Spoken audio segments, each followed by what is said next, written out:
La langue, est-ce qu'on la garde, est-ce qu'on la perd? Ça dépend s'il s'agit de l'organe qu'on a dans la bouche. En principe, on ne la perd pas. Enfin, couper la langue, c'est d'ailleurs une punition dramatique qui existait autrefois et qui heureusement n'existe plus maintenant. Enfin, on espère, parce que par les temps qui courent, on n'est jamais sûr de rien. Mais voilà, on garde sa langue et avec la langue, on fait des choses. On fait des choses. On goûte le pinard, par exemple. C'est pas seulement le fait de l'aptitude à parler, parce que si on n'avait que la langue, on aurait du mal à sortir des sons articulés. Il faut tout autre chose. Il y a tout le système phonétique qui est en nous.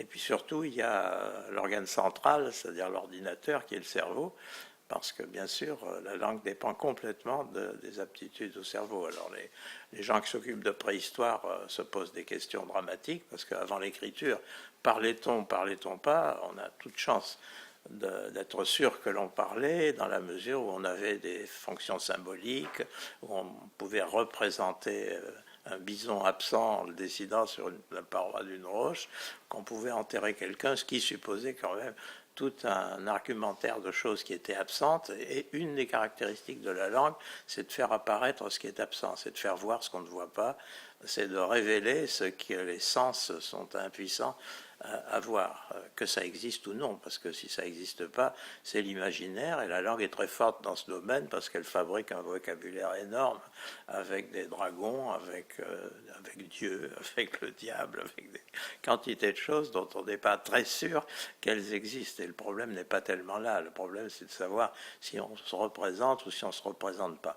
Et là, évidemment, l'aptitude extraordinaire des langues naturelles, c'est de nous apporter un univers. Alors, cet univers est changeant, il dépend un peu de l'individu qui parle, et l'outil que représente la langue, enfin qui est plus qu'un outil, c'est une machine absolument formidable, au point de vue sémantique, au point de vue logique, au point de vue affectif, au point de vue des communications, parce qu'on peut se faire mal et se faire du bien avec le langage.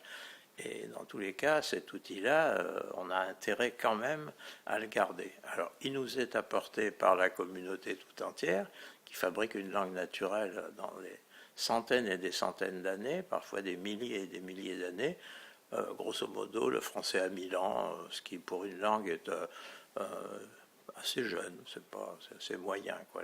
Les Grecs parlent une langue, ça fait 4000 ans qu'elle est attestée par écrit, et d'autres certainement parlent des langues qui oralement remontent à 10 000 ans, 20 000 ans ou plus.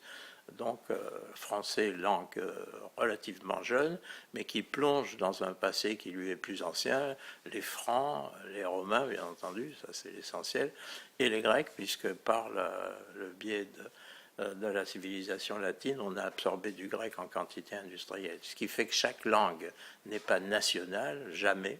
Elle est en rapport avec une sorte d'histoire culturelle qui peut remonter à un passé plus ancien et qui est tout à fait hybride, qui est toujours complètement métissé. Alors le métissage, il continue sous la forme des emprunts qu'on fait aux langues voisines, et ces emprunts, bon, on a intérêt à ce qu'ils soient multiples parce que c'est un équilibre, et aujourd'hui on peut quand même s'interroger sur le français qui, parmi les emprunts qu'il fait à l'extérieur, en fait quand même un peu beaucoup à la Californie, c'est-à-dire à une partie de la civilisation nord-américaine, alors qu'il fait pratiquement pas d'emprunt à la civilisation américaine qui parle en français, qui existe, 7 millions de personnes, entre le Nouveau-Brunswick, le Québec et quelques autres communautés dans le reste du Canada. Et même aux États-Unis, il y a plus de 20 000 personnes qui parlent français à la maison à Lafayette, Louisiane. Bon. Donc, si vous voulez, on a une richesse commune qui est très très au-delà des frontières de la France. On parle français bien ou mal et de diverses façons sur les 5 continents, et en partie il y a énormément de gens dont le français n'est pas la langue maternelle qui non seulement l'apprennent mais qui sont capables de pondre des romans ou des poèmes qui sont parmi les meilleurs dans la langue française. Ça va de Senghor aux Haïtiens, en passant par les Maghrébins, en passant par le prix Nobel afghan il y a quelques années. Enfin, ça n'arrête pas d'avoir des témoins en français, qu'ils manipulent souvent mieux que le français moyen, et qui n'ont pas le français comme langue maternelle, et donc qu'ils le parlent ou qu'ils l'écrivent d'une manière plus contrôlée, plus sûre et plus poétique souvent, parce que c'est une langue apprise. Le gros problème, c'est qu'on est si familier avec la langue maternelle qu'on finit par oublier qu'elle existe et qu'on en perd les trois quarts. Et ça, c'est perdre sa langue, c'est ça. C'est-à-dire qu'on a des richesses communes qui sont absolument considérables, qui sont dans les dictionnaires, mais comme disait Raymond Queneau, le dictionnaire, c'est un peu alpha-décédé, parce que c'est pas seulement ABCD, c'est un peu des petits cercueils qui sont rangés, c'est un peu comme les collections de papillons qui sont coincés.